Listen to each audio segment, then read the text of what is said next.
سه تا سارق بعد ماها برنامه ریزی میرن که از یک جواهر فروشی دزدی کنن، اما سبزه به طور اتفاقی دوستش با آجر میکشه. اتفاقی هم بوده، اما نگهبان از سر و صدا خبردار میشه و 2 تا سارق باقی مونده اقدام به فرار میکنن.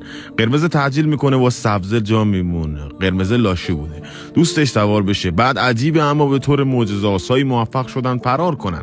روز بعد برمیگردن، قرمز سنگو پرت میکنه و بعد میخواد ببینه نگهبان میاد یا نه، اما این بار سبزه زد تو قرمزه، بیهوش شد.